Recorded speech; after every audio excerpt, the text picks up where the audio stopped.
नमस्कार मित्रांनो, मला माहित आहे की सोमवारी जो पीक विमा केंद्र शासनाच्या मार्फत जाहीर झालेला आहे तो तुम्हाला मिळालेला नाही आहे। तर मित्रांनो, कुठल्याही प्रकारची टेन्शन घ्यायची गरज नाही आहे। आपण आहो ना, तर आपण आता पूर्णपणे तो पीक विमा आपल्या खात्यात कसा येणार आहे, त्यासाठी काय कामं करावी लागणार आहेत आणि कधी महाराष्ट्रातील शेतकऱ्यांच्या खात्यामध्ये तो पीक विमा जाहीर होणार आहे, संदर्भात काय महत्त्वपूर्ण कामे शेतकऱ्यांना करावी लागणार आहेत आणि 2025च्या पीक विम्यासाठी काय निर्देश शासनाकडून जाहीर करण्यात आलेले आहेत, या संदर्भात खूप मोठा GR राज्य सरकारचा जाहीर करण्यात आलेला आहे। तो GR पाहणार आहोत मित्रांनो। तत्पूर्वी तुम्ही आपल्या चॅनलवर जर नवीन असाल त्वरित आपल्या चॅनलला सबस्क्राईब करा आणि बेल आयकॉनवरती सेट करा, कारण की अशा महत्त्वाच्या अपडेट तुम्हाला आपल्या चॅनलवरती पाहायला मिळतात।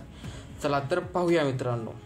तर शासन निर्णय अन्वये मित्रांनो एक महत्त्वाचा GR जाहीर करण्यात आलेला आहे। सर्वप्रथम तर 2025च्या पीक विम्यासाठी त्यात काही महत्त्वाची माहिती दिली आहे, ज्यामध्ये पहिला असं देण्यात आलं की सुधारितमध्ये ई पीक पाहणी ॲप जे शेतकऱ्यांना वापरता येत नव्हतं त्या संदर्भात सुधारित करण्याबाबत त्यांनी महत्त्वाचे अपडेट केले आहेत।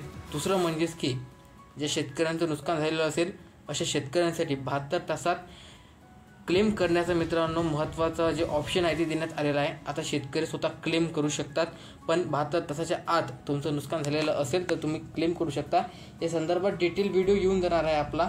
तर आता पाहूया की आपल्याला 2022 ते 2025च्या मधात असलेला थकीत बाकी पीक विमा काऊन जमा झालेला नाही आहे। तर हा पीक विमा मित्रांनो केंद्र शासनाच्या अधीन आहे, म्हणजेच की केंद्र शासनाच्या नियमानुसार लागू करण्यात आलेला आहे। सोमवारी देशभरातील खूप साऱ्या शेतकऱ्यांच्या खात्यामध्ये हा पीक विमा जमा झाला। फक्त महाराष्ट्रातीलच खूप साऱ्या शेतकऱ्यांना मिळाला नाही आहे।